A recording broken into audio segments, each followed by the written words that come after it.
Good morning. It's 9 a.m. and I will call to order the June 22nd meeting of the Saline County Board of Commissioners. Will the clerk please call the roll?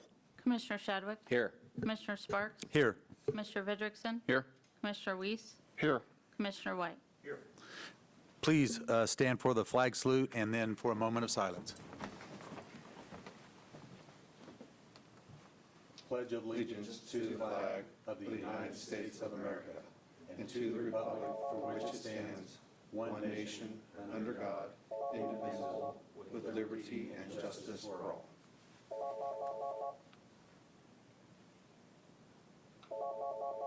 Thank you. Do I answer that? Huh?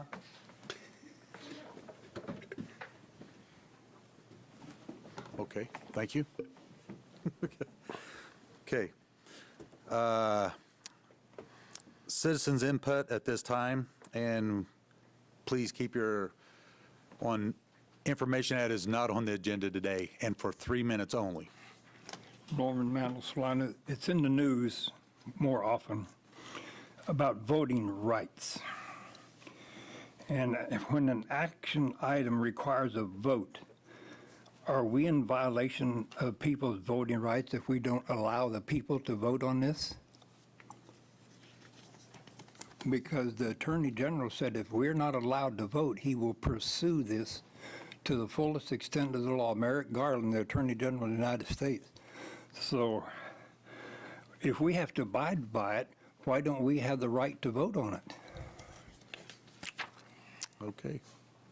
All right. First off, if everyone can make sure that the microphones and other electronic devices are muted when you're not speaking so that remote observers can hear the proceedings clearly, I would appreciate it. Now, if Brad, our IT director, could instruct everyone on how to raise their hand in the meeting.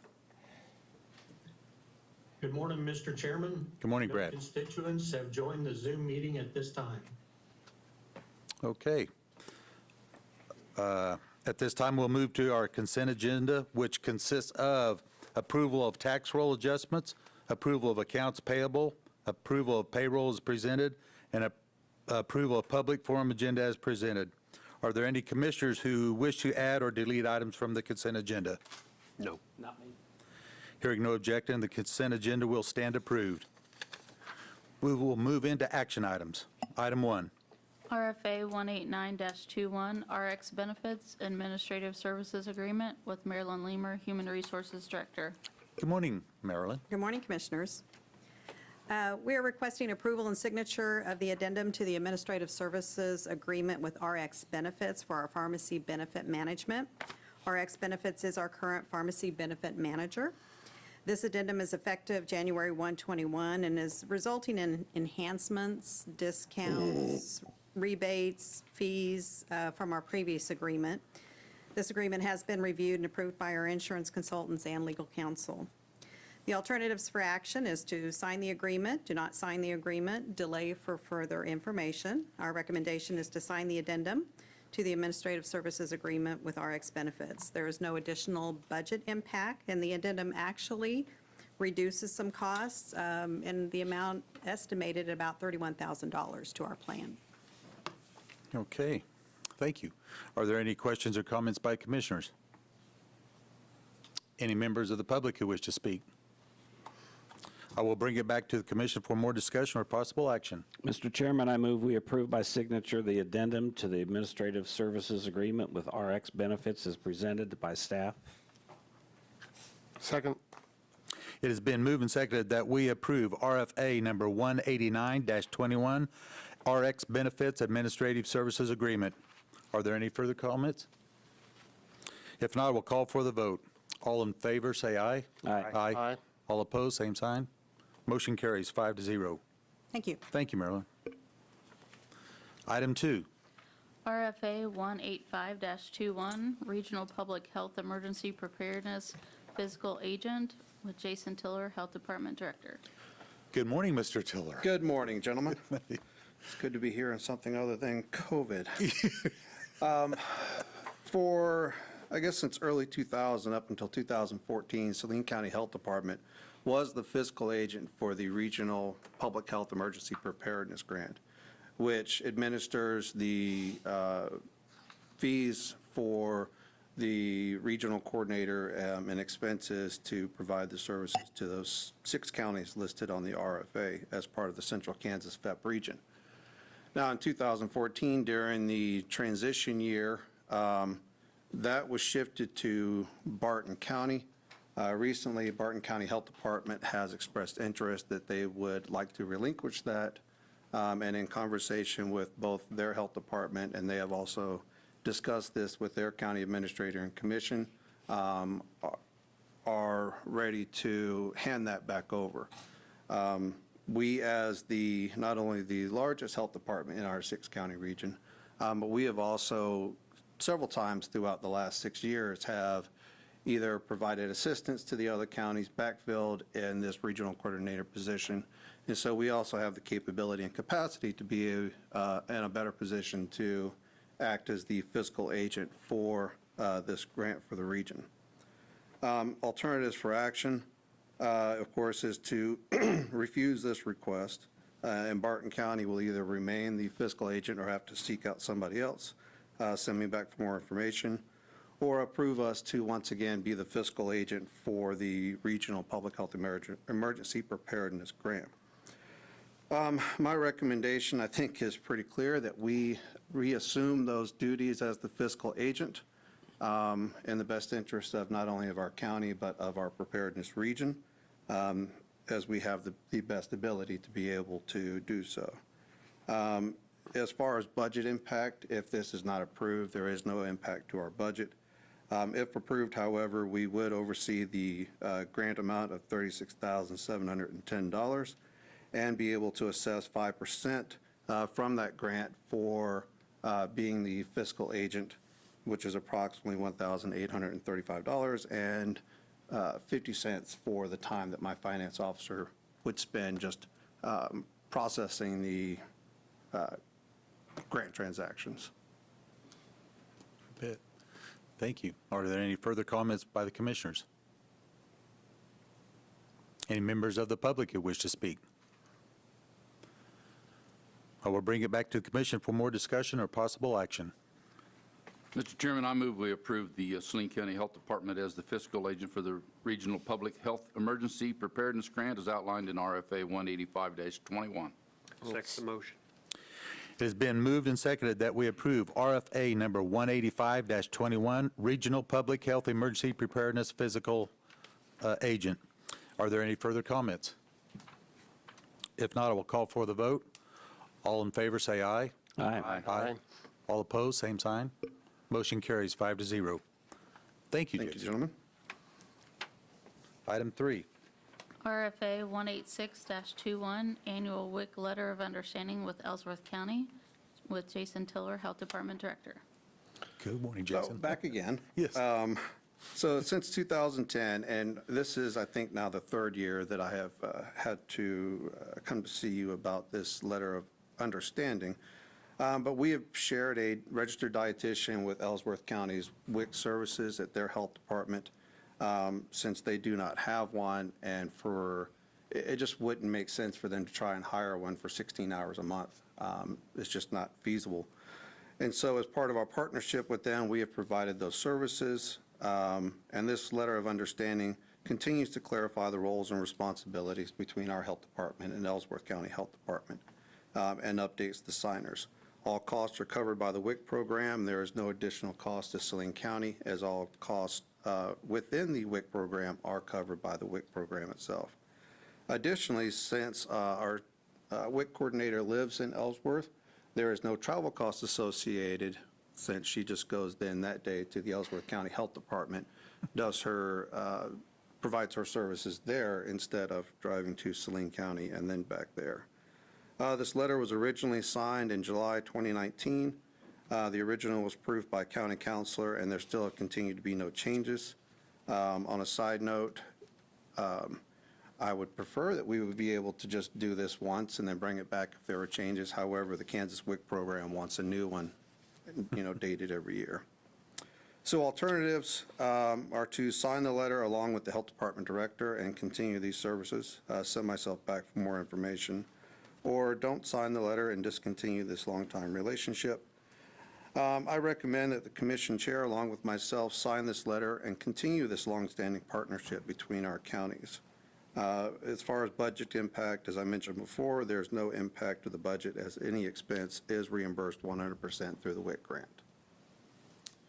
Thank you. Any other questions or comments by the commission? I have one question, Jason. Yes. Give me a little education on what Lincoln County's role is in this. So many years ago, there was a whole different type of structure, and Lincoln County was the parent county for, I think, Ellsworth and a couple of other counties' WIC programs. And so Lincoln County, and this is the way I understand it, Lincoln County is still the parent program for Ellsworth County's WIC program. However, they do not have a registered dietitian to be able to provide the nutrition services and the finalization of services that have to be done for WIC clients. So this is where we entered into that agreement with them well over a decade ago to provide that registered dietitian portion of that services. Thank you. Thank you. Any other comments, questions? Any member of the public who wish to speak? I will bring it back to the commission for more discussion or possible action. Mr. Chairman, I move we approve by signature the Saline County and Ellsworth County Health Department Letter of Understanding regarding sharing the WIC registered dietitian. Second the motion. It has been moved and seconded that we approve RFA number 186-21, Annual WIC Letter of Understanding with Ellsworth County. Are there any further comments? If not, we'll call for the vote. All in favor, say aye. Aye. Aye. All opposed, same sign. Motion carries 5-0. All right. Thank you, Jason. Thank you, gentlemen. Jason, before you leave, Yes, sir. could you give us a really brief update on COVID? How many cases are going? I know it's all on the website, but just for the public knowledge of what's going on right now? Right, so the really kind of 30-second brief, COVID still kind of tenaciously is holding on a little bit. However, it's in very small numbers. We're seeing single-digit cases weekly, which we have gone to weekly reporting because those numbers have dropped so low. So we do our updates on the dashboard on Wednesdays, and that reflects the change from the previous 7 days of cases, as well as the change in the previous 7 days of the numbers and percentage of those vaccinated in the county as well.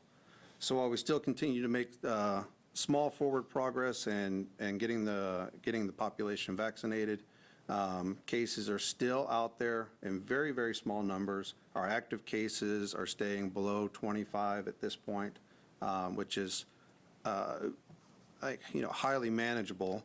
And I don't think that it's going to be that we get to zero in the next 6 months. However, I think we are certainly continuing on a much better position, a much better direction, I should say. Are citizens still able to come to the health department, or do they have to go to Salina Family Care, or how So do they go? in order to get vaccinated? Yes. So if they still go on to vaccines.gov or vaccinefinder.org, they can get vaccinated at pharmacies, urgent care, hospital, their primary care. We still are currently not doing them at the health department simply because there are so many places that they can go to that are able to provide that vaccine. And it still comes in those multi-dose vials, which we still want to be concerned about not wasting doses. And since there are certainly many places that they can just walk into, it just makes more sense from a supply standpoint to not do it at the health department until there is a time where it's not really widely available, and we will look at taking it on. Hopefully by then they will have come out with single dose. And what is the minimum age? So minimum age for Pfizer is down to 12. Moderna and Johnson & Johnson are still both 18 and over. And so you can see that reflection on our dashboard as well, that we are seeing a lot in that 12 to 17 age group that are getting vaccinated. We are also still although it's probably not as highly visible, working with the Vaccine Collaborative that we've been working with since December, which is, again, is us, Salina Family, and Salina Regional, to put on small vaccine clinics in different places, especially in some of those hard-to-reach areas, to try and bring vaccine where it's needed. And we have, I believe, we also have, many of you are familiar with the back-to-school fair that takes place in the community around the end of July every year, and there will be a vaccine clinic there for those 12 and older and for adults as well. So just keeping an eye on social media or vaccinefinder.gov, vaccines.gov or vaccinefinder.org takes you to the same place. We'll have all the locations of what's happening, when, where, et cetera. For adults, are we right around that 40% vaccination level? No, our total vaccination, I would have to go back and look at the breakdown for 18 and over, but our total population vaccine level right now is at 37.7, if I remember correctly.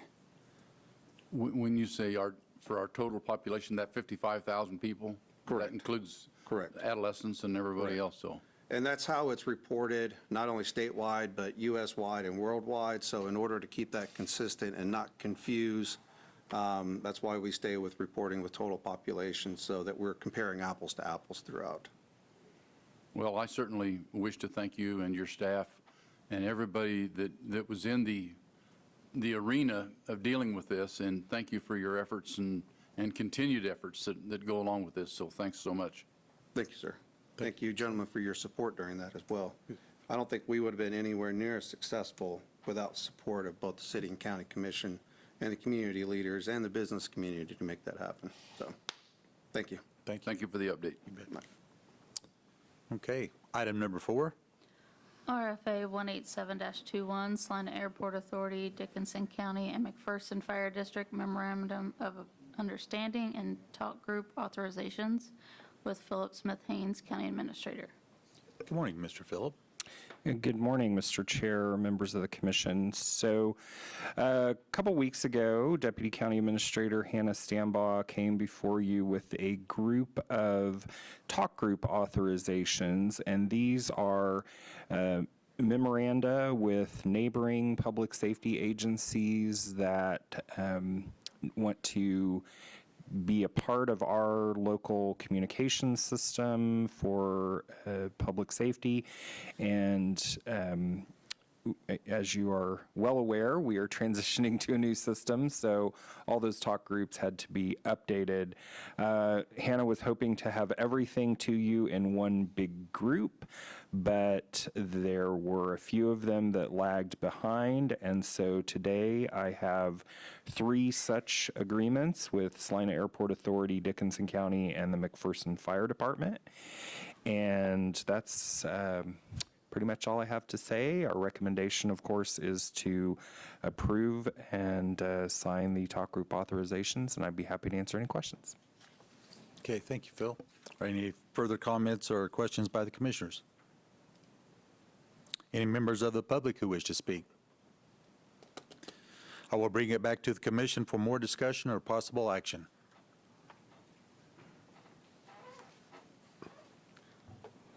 Mr. Chairman, I move we approve by signature the MOUs and talk group authorizations as presented by staff. Second. It has been moved and seconded that we approve RFA number 187-21, Salina Airport Authority, Dickinson County, and Mcpherson Fire Department Memorandum of Understanding and Talk Group Authorizations. Are there any further comments? If not, I will call for the vote. All in favor, say aye. Aye. Aye. All opposed, same sign. Motion passes 5-0. Thank you, Phil. Item number 5. RFA 188-21, Resolution 21-2335, Creation of Equipment Reserve Fund with Philip Smith Haynes, County Administrator. Good morning again, Phil. Good morning again. So at your commission's budget discussion on June the 3rd, we talked about the fact that we've traditionally in Saline County funded equipment replacement on an annual basis, and there might be a need to actually set aside money for some larger replacements.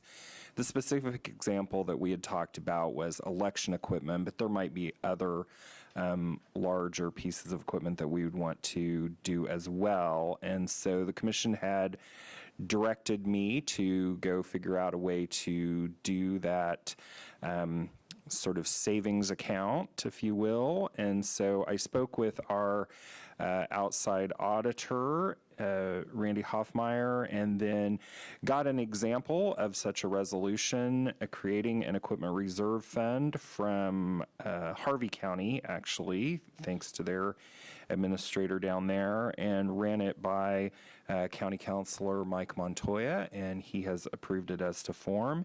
So would request that the commission adopt Resolution 21-2335, which would create an equipment reserve fund, and then we would include in the budget for 2022 a transfer in the amount of $50,000 as the initial seed money for that fund. And I'd be happy to answer questions. As we go forward, this is for any equipment within the county, or is this strictly election equipment? It's not strictly election equipment. It could be for other equipment. Some other counties actually use it for things like vehicles. So that's a potential use. So as we go forward, I mean, the line items that the sheriff's department, road and bridge, road graders, things like that, would they fall under this category? Well, I hesitate to lump Road and Bridge in with this because Road and Bridge has their own set of accounts for special equipment. But I think anything in the general fund, such as sheriff's vehicles, would be a potential. And I share your concern there to lump road and bridge in there, and potentially even the sheriff's department from a vehicle standpoint. I mean, they come forward with 4, 5, 6, 7 vehicles, and county clerk, as an example, is needing new election equipment, which would potentially eat up the level that's in there, and yet maybe the sheriff's, and I'm not picking on the sheriff, but maybe their department comes forward with a $100,000 worth of vehicles request, and there's only $150,000 in there, and that's going to leave other departments short. So I think that's something we'd sure need to monitor as to who is potentially going to dive into that fund. Yep. Very good. To follow up on Commissioner Vidrickson, the sheriff has the ability, he knows the lifespan of a vehicle usually when he hits his miles. Though the one thing that we were looking at is when it comes to election equipment, you hope you get a long lifespan out of it, but when the time comes to replace it, it's a rather expensive item, and to have that money earmarked, it's easy for us to say we're earmarking this for election equipment in 10 years or whatever, but this body changes, and to have that reminder, well, this was set up to take care of this specific need, and I guess it wouldn't have to be a specific need, but it's what we are recognizing right now. So I hope that verbiage or understanding is out there for further our future commissioners. I'll make one. Yeah, and I think it could, this is a solution to a particular need at this time, but it could serve to be a solution for other needs as well. For example, air conditioning equipment. We might, most of our general fund departments are in this building, which is managed by the building authority, but we do have a few senior services and expo center where it might behoove us in the future to start setting aside money on an annual basis for a 20 or 30-year cycle of replacement of some of that HVAC equipment as well. So this is creating a separate fund. Within the fund, you could have departments and line items just like any other fund and sort of keep track of all that. But it is ultimately the discretion of whatever body of county commissioners is here at the time on how to spend that. On the surface, I'm very much in favor of this, to set up this account. I'm wondering, and as we go forward, then it can be monitored by you or suggested how people can get at this money and so forth. I'm curious right now, though, is $50,000 enough for this initial go-around? I mean, we did the same thing at the Expo Center when we set up a fund long ago, or a few years ago anyway, to renovate and as luck would have it, we're coming in under the money that we have saved for it looks like. So I'm just curious if we shouldn't be putting away more than $100,000 or more than $50,000. So, but that's for probably year 2 and 3 and so forth. Exactly, Commissioner. I would say let's start small and build it as we identify potential uses. Yeah. And identify those departments that we're going to take that equipment line item out of their budget and come from this. This makes sense to me. It's a good business decision, and it's obviously stuff set aside for a rainy day. It's not set aside for annual expenses like cars or those sorts of things. It just, we don't know what's going to come up, and I think this would be helpful for future commissions that when something big does come up that's not in the budget, there's money set aside, and that's what families do, and that's what businesses do. That's a good decision. Yep. Yeah, I kind of look at it as like a standard depreciation fund, Yep. Yep, so. Good point. Anyway, yep, so, anyway, any other comments by the commissions? If memory comes to me in the past, the county has budgeted equipment such as election stuff. It just hasn't been earmarked. It was just set aside in anticipation. But this is a clean way of having a resolution that spells out its use.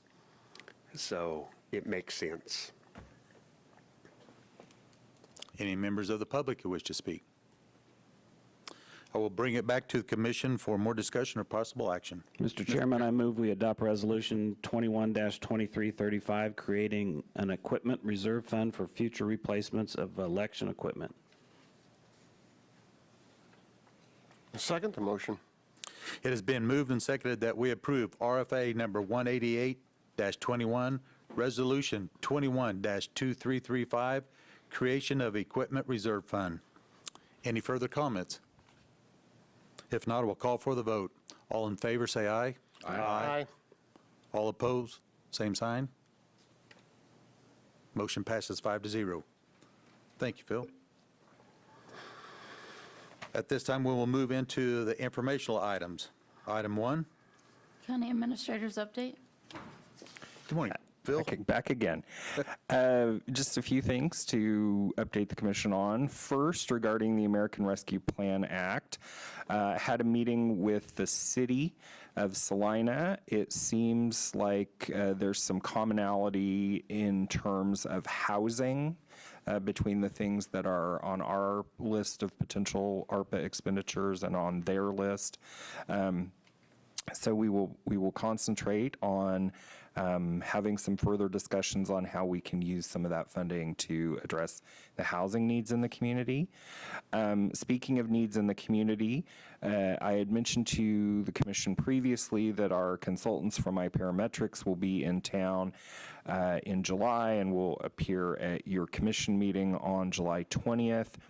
We're also organizing a community meeting on July 19th, that Monday, and so I would encourage folks to save the date for that. And I've sent out some notes to some folks that came to mind, but I'm sure there are other folks that we will want to get involved.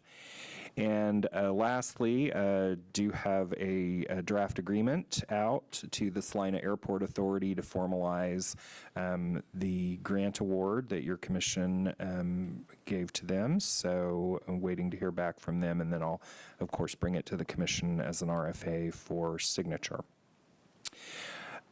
The other item that I had put down today is that we are continuing to try and modernize some of our processes around here. So the accounts payable that the commission approved as part of the consent calendar today, which you normally get in a folder, today you're getting it in your email box so that you can sign it electronically for the first time. So please be on the lookout for that in your email.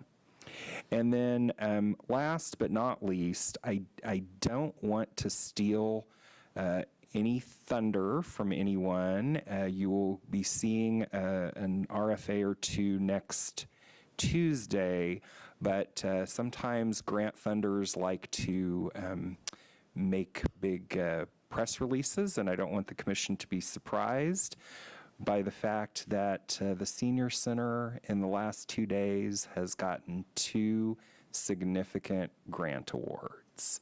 So I'm very excited about that, and we'll have more information coming next Tuesday. Cool. Very good. Good deal. Thank you. Item 2. Commissioners' comments? Any comments? I would say that I attended the Airport Authority meeting last week, based on what Phil just said, so forth. The Airport Authority was very appreciative and asked me to relay that message to the County Commission regarding the grant that we gave them for the airport, the $1.6 million for the Houston flight. The other big thing out there is they're very much moving forward with the expansion of their terminal to make it larger and more efficient, and that's on the radar now too. So there are a lot of action going on at the airport.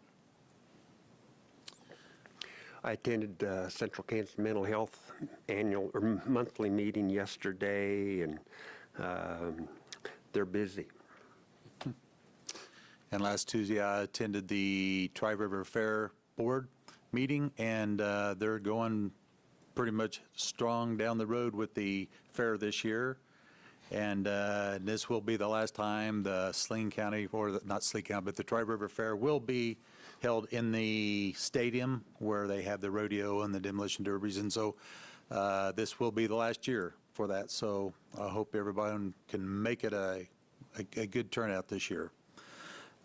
Another question I come up, because it was discussed one time here down the road in the past here about the wheat that was over in where the jail is going to be built. Did we ever find somebody to cut that, or what did we do with that? The sheriff had a conversation with a local farmer, and I think we have somebody who's willing to cut that for us and give us a percentage of the. Okay. Yeah. Thank you. Yeah, we thought at the time that we signed the agreement that things might progress a little faster and we might end up wasting the majority of that crop, but the weather has turned nice before they had to get out there and start moving trailers in, so we should get a little bit of return on that. Okay, thank you. Any other comments by commissioners? Okay, no other further comments, no business. I would just call this meeting adjourned. Oh, wait a minute. Announcements. I'm sorry. I stole your thunder, didn't I? Excuse me. Item 3, announcements. We also have an executive session. There's one more page. Let me turn that over one more time. Mr. Chair, if there are no announcements, staff would request an executive session under the employer-employee negotiations exception to the Kansas Open Meetings Act for 15 minutes for the purpose of discussing our memorandum of agreement with the Saline County Association of Public Employees. Attendees would be the commission, myself, and HR Director Marilyn Leamer. So moved and reconvened in this room at 9:50. Second? All in favor, say aye. Aye. Aye. All opposed? Same sign. Thank you. Sorry, boss.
Okay, thank you. We are back into regular session.